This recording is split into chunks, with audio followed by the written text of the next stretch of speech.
Welcome बच्चों, आज हम पढ़ रहे हैं अपने कॉम्पिटिटिव एग्जाम्स के सीरीज का day 6।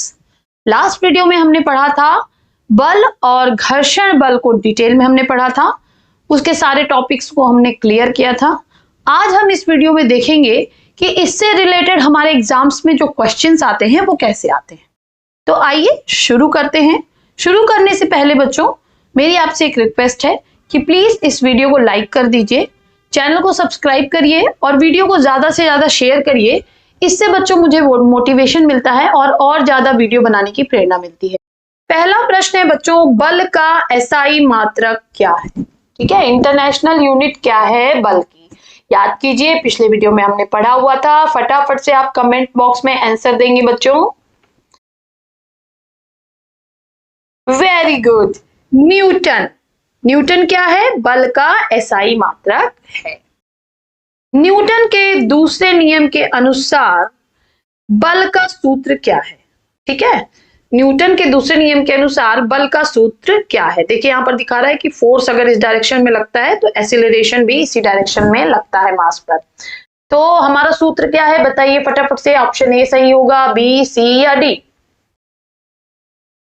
Very good, option D हमारा सही हो जाएगा बच्चों। F is equal to M into A. ठीक है, हमने लिखा हुआ था F is equal to M A, M यानी m इंटू ए। तो डी ऑप्शन हमारा सही हो जाएगा। m से क्या है?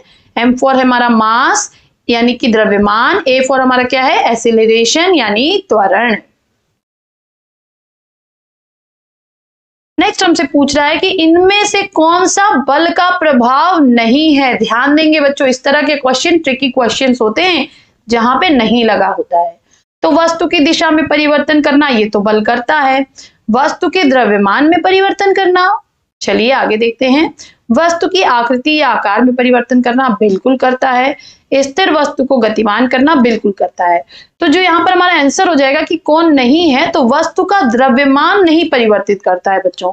अब 1 किलो की वस्तु है तो क्या उसको बल लगाकर हम आधा किलो का थोड़ी ना कर देंगे? बिल्कुल नहीं कर सकते हैं। तो वस्तु के द्रव्यमान में परिवर्तन करना ये बल का प्रभाव नहीं है। फिर कह रहा है कि बाल्टी उठाना और हथौड़े से पीटना किस प्रकार के बल का उदाहरण है? देखिए यहाँ पे दिखा रहा है कि बाल्टी उठा रहे हैं और हथौड़े से कील को पीट रहे हैं। तो यहाँ पर क्या दिख रहा है बच्चों? आपको हाथ दिख रहा है, दोनों में हाथ दिख रहा है ना। अब बताइए, मैंने आपको हिंट भी कर दिया कि ये किस बल का उदाहरण है। वेरी गुड बच्चों, पेशीय बल का उदाहरण है। क्योंकि यहाँ पर हमारा हाथ है, हाथ में क्या होती है? मांसपेशियां, और मांसपेशियों द्वारा लगाए गए बल को हम क्या कहते हैं? पेशीय बल कहते हैं। बहुत अच्छे बच्चों, चलिए आगे बढ़ते हैं। फिर कह रहा है कि दो आवेशों के मध्य लगने वाला असंपर्क बल क्या कहलाता है? देखिए यहाँ पर पॉजिटिव चार्ज है, मैंने पिछले वीडियो में आपको बताया था कि ये कंघी हो गई और ये नेगेटिव चार्ज है, ये कागज के टुकड़े हो गए। अब बताइए ये कौन सा बल है? बहुत अच्छे बच्चों, ये विद्युतीय बल है। ठीक है, इसको स्थिर विद्युत बल भी हम कहते हैं बच्चों।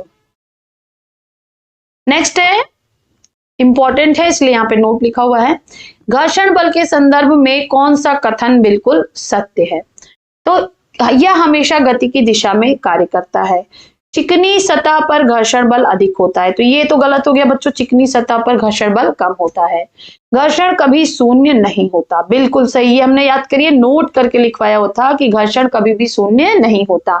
तो बिल्कुल सही कौन सा हो जाएगा? ऑप्शन सी हो जाएगा हमारा, घर्षण कभी भी शून्य नहीं होता। ये कह रहा है कि क्या केवल आ गया तो वो गलत ही होगा बच्चों। ठीक है, ये एक ट्रिक है कि केवल आया है तो वो गलत ही होगा, या हमेशा आया है तो वो वर्ड भी गलत ही होगा।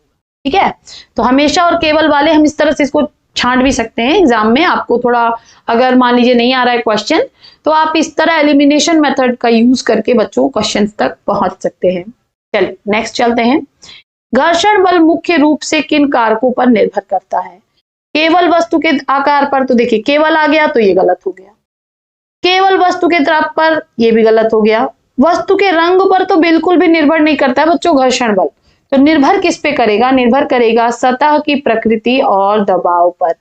हमने दिखाया था ना, देखिए यहाँ पे हमने दिखाया भी, चिकनी सतह तो है तो घर्षण बल क्या हो जाएगा? घर्षण बल कम हो जाएगा। खुरदुरी सतह है तो घर्षण बल क्या हो जाएगा? घर्षण बल ज्यादा हो जाएगा। ठीक है, चलिए आगे बढ़ते हैं। अब देखिए कह रहा है कि भारी अलमारी को सरकाने के प्रयास में शुरू में, कब शुरू में रोकने वाला बल कौन सा है? ये अलमारी है, अब देखिए इसको हम ढकेल रहे हैं और यहाँ पे रुकावट लग रही है, रुकावट स्थैतिक घर्षण, ठीक, लिख भी दिया एग्जाम्पल में। तो कौन सा फ्रिक्शन लगेगा? Static friction. यहाँ पे ऑलरेडी एग्जाम्पल देखिए यहाँ पर दिखा दिया, ठीक है, स्टैटिक घर्षण लगेगा। शुरू में अगर वर्ड यूज हुआ है किसी भी वस्तु को गति देने में तो वहां पे कौन सा लगेगा? स्टैटिक फ्रिक्शन लगेगा बच्चों। देखिए हमने कितने सुंदर सुंदर आपके लिए डूडल बनाए हैं बच्चों, और आपको कार्टून के जरिए हम पढ़ा रहे हैं, तो प्लीज इस वीडियो को लाइक जरूर करें। फिर कह रहा है सूटकेस को पहियों पर खींचना किस घर्षण का उदाहरण है? अब देखिए सूटकेस में पहिए लगे, इसको आराम से हम ढकेलते हुए लेके जा रहे हैं, तो ये किस बल का उदाहरण है? तो बताएंगे जल्दी से बच्चों आप लोग। बिल्कुल सही बच्चों, ऑप्शन सी लोटनिक घर्षण का उदाहरण है, ठीक है, लोटनिक घर्षण का उदाहरण, इसको हम रोलिंग भी इंग्लिश में कहते हैं। कि पानी में तैरती नाव, देखिए यहाँ पे दिखा रहा है पानी में तैरती नाव, कितना सुंदर तरीके से कार्टून के जरिए समझाया हुआ है। हवा में चलने वाली वस्तु, यहाँ पे हवा में कागज का प्लेन चल रहा है, इस पर लगने वाले घर्षण यानी ड्रैग को हम क्या कहते हैं? तो ड्रैग तो यहाँ पे दे दिया है, इसका दूसरा नाम क्या है बच्चों, आप बताएंगे? तो देखिए बच्चों यहाँ कितने सुंदर तरीके से नाव और एरोप्लेन को दिखाया गया है। तो इस तरह के घर्षण यानी ड्रैग को हम क्या कहते हैं? तो इस तरह के घर्षण या ड्रैग को हम कहते हैं द्रव घर्षण। क्या कहते हैं? द्रव घर्षण यानी फ्लूइड फ्रिक्शन, इसको हम इंग्लिश में कहते हैं, या हम इसी का दूसरा नाम कहते हैं ड्रैग, ठीक है। तो यहाँ पर हमारा आंसर क्या हो जाएगा? द्रव घर्षण। नेक्स्ट हमारा कह रहा है बच्चों इनमें से कौन सा घर्षण बल से होने वाला लाभ है?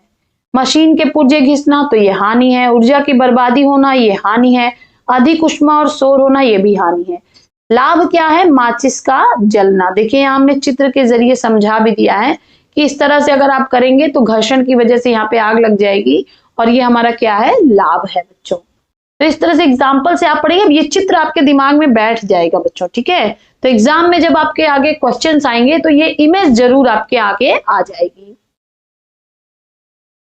फिर देखिए कह रहा है इनमें से कौन सा घर्षण से होने वाली हानि का उदाहरण है?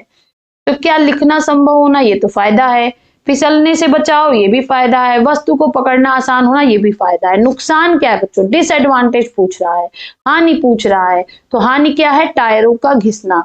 और देखिए यहाँ पर हमने दिखा भी दिया है कि हानि क्या है? टायरों का घिसना। तो ये इमेज आपके दिमाग में होल्ड होनी चाहिए बच्चों। नेक्स्ट हमसे कह रहा है कि मशीनों में घर्षण और दक्षता घटने को रोकने के लिए उपाय के रूप में किसका प्रयोग किया जाता है? क्या सतह को और खुरदुरा बना दिया जाए? तो इससे तो घर्षण बढ़ जाएगा, और जो है तो ये हमारी काम का नहीं है। मशीनों पर दबाव बढ़ाना तो ये भी हमारे काम का नहीं है, ये डबल लाइन होगी, आप इसको कट कर दें। पुर्जों का अलाइनमेंट बिगाड़ना, तो बिगाड़ना नहीं होगा बच्चों ना, सही करना होगा। तो राइट आंसर यहाँ पे क्या हो जाएगा? बॉल बियरिंग का उपयोग करना। देखिए यहाँ पर हमने बॉल बियरिंग का चित्र भी दिखाया है। यही बॉल बियरिंग अगर आप अपने फिजेट स्पिनर खिलौने को खोल के देखेंगे तो आपको यही बॉल बियरिंग दिखाई देगी। तो बच्चों आज का ये हमारा वीडियो यहाँ पर समाप्त होता है। फिर मिलेंगे हम नेक्स्ट वीडियो में ऐसे ही अन्य टॉपिक्स और उनके एमसीक्यूज के साथ। तो मेरे साथ जुड़े रहने के लिए बच्चों इस चैनल को सब्सक्राइब कर लें, इस वीडियो को लाइक करें और बेल आइकन का बटन जरूर दबाएं ताकि आपसे कोई भी नेक्स्ट वीडियो छूटे नहीं बच्चों। और अगर आप ये वीडियो फेसबुक पर देख रहे हैं तो आप मेरे पेज को जरूर फॉलो करें ताकि आपको हर वीडियो सही समय पर मिलती रहे। तो फिर मिलेंगे नेक्स्ट वीडियो में, तब तक के लिए पढ़ते रहिए, आगे बढ़ते रहिए। बाय बाय बच्चों।